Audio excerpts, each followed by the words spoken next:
This meeting is being recorded. When I find myself in times of trouble, Mother Mary comes to me, speaking words of wisdom, let it be. And in my hour of darkness, she is standing right in front of me, speaking words of wisdom, let it be. Let it be, let it be, let it be, let it be. Whisper words of wisdom, let it be. And when the broken-hearted people living in the world agree, there will be an answer. Let it be. For though they may be parted, there is still a chance that they will see. There will be an answer. Let it be. Let it be, let it be, let it be, let it be. Yes, there will be an answer. Let it be. Let it be, let it be, let it be, let it be. Whisper words of wisdom. Let it be. And when the night is cloudy, there is still a light that shines on me. Shine until tomorrow, let it be. I wake up to the sound of music. Mother Mary comes to me, speaking words of wisdom. Let it be. Let it be, let it be, let it be, let it be. There will be an answer. Let it be. Hello, I'm Reverend Twyla Reece coming to you from Unity of Merced in Merced, California. Those beautiful words of Paul McCartney, let it be. There will be an answer, let it be. What perhaps is going on in your life that you need to just let it be? What is there in your life that you are struggling so hard to try and control? And you just need to take a breath, open your hands, look up at the sky, and breathe and let it be. I am still using Kurt Blackson's book, The Magic of Surrender. And the chapter that I'm referring to this week has to do with control. How many of you have control issues? Not me. Not many. Not as many as I used to. I can still get into that slippery slope, though, sometimes. Do you know that when we try to control every aspect of our lives, we actually become controlled by that need to control? Have you thought about it that way? We're trying so hard to control every detail of our lives or some situation or the world, and we get more and more tired, and we get more and more frustrated and more stressed, and perhaps we get ill, or we make the people around us ill and not want to be around us very much. We're trying so hard to control everything that very action of being in control of everything is controlling us. Kut talks about surfers.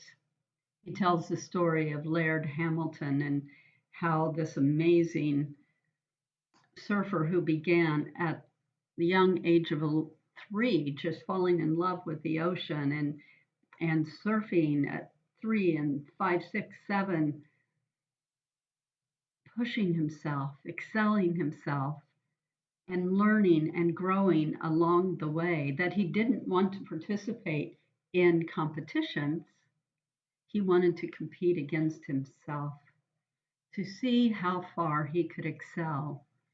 And in that very nature of learning the ocean, of learning his capabilities, he says this: you leave yourself behind, you leave you behind, and you become part of something greater. The intensity of that perspective, of being part of something of that magnitude, it is all encompassing, all consuming. It swallows you in a way that you'd have to practice deep meditation for a long, long time to be able to maybe experience something like that. That is surrender. To be able to fall in love with the water as you're falling, flying, surfing through the water, and to find that level of release and that level of peace is complete surrender to a higher nature. Coot goes on and talks about the very nature of surfing, of which I am not a surfer, even though I live in California. I've never tried to surf.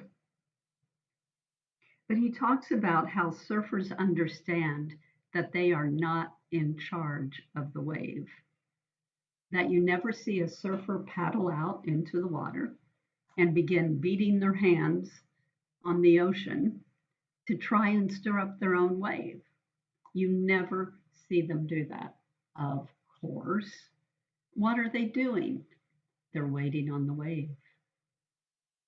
They know that they are surrendered to the motion, that they are surrendered to that wave of the ocean, that there is an element of power that is greater than them, and they simply get to be a part of the process of the wave. Now, I don't know how many of them do that deep of thinking, but I cannot imagine going through that process in any way and not having that awareness of the magnitude of the water around you.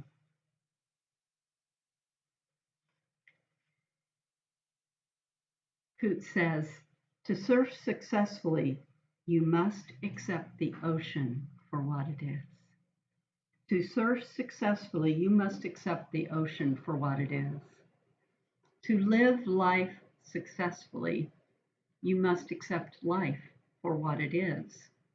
For it is when we can come into that present, current moment with open arms and open hands and an open mind, that is when we can hear whatever you want to call it, whether you want to call it God, whether you want to call it intuition, whether you pick up on the universal energies.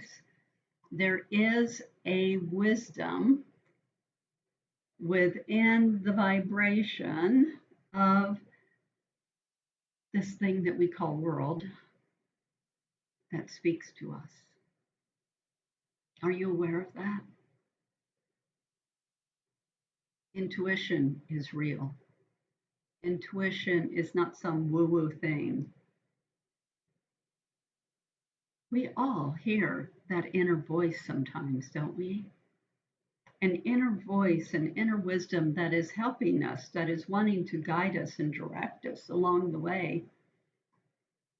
And how often do we go, nope, don't want to hear it, la la la la la, don't want to hear it.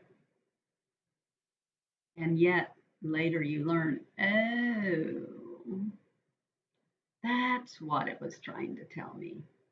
Or, oh, I thought of that, but I didn't do anything about it, right? Where are you trying to assert your control over the wisdom of the universe? Where are you shortchanging your life? Where are you shortchanging your life? I used this quote before, but let me read it to you again over here.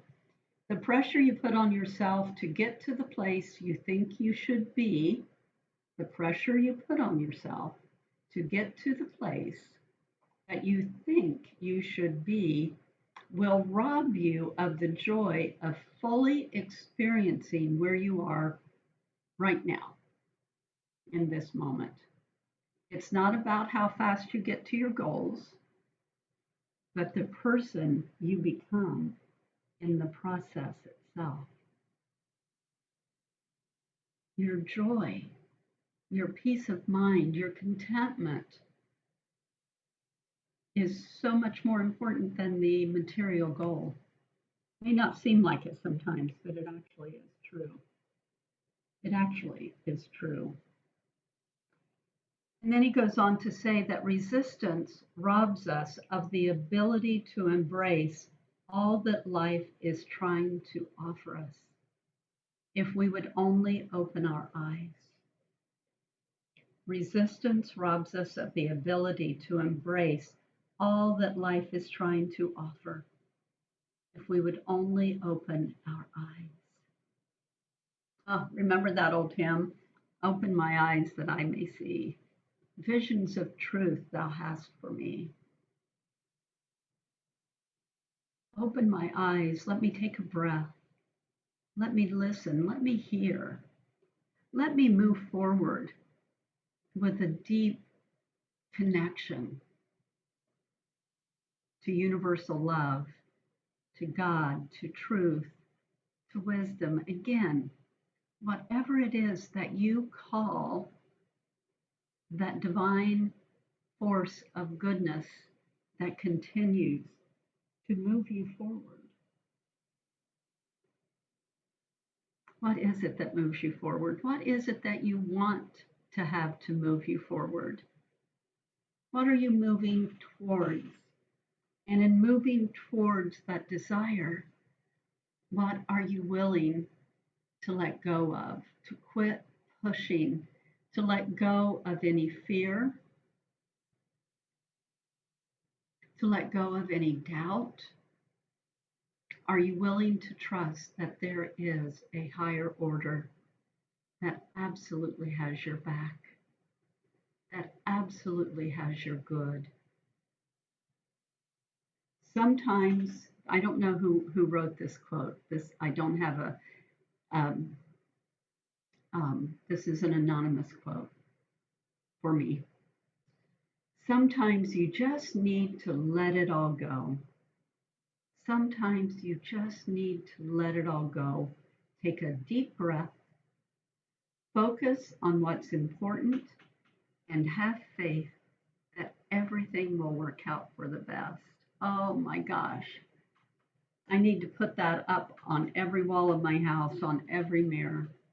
Sometimes you need to just let it all go. Take a deep breath, focus on what is important, and have faith that everything is working for good, even if it's a good that you can't see, even if it is a pain that is so hard, that is so upsetting.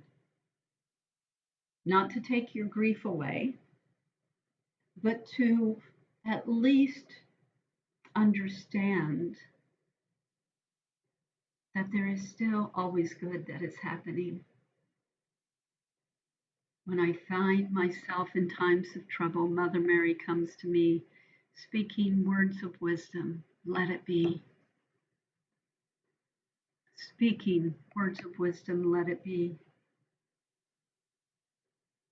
And in my hour of darkness, she is standing right in front of me, speaking words of wisdom, let it be.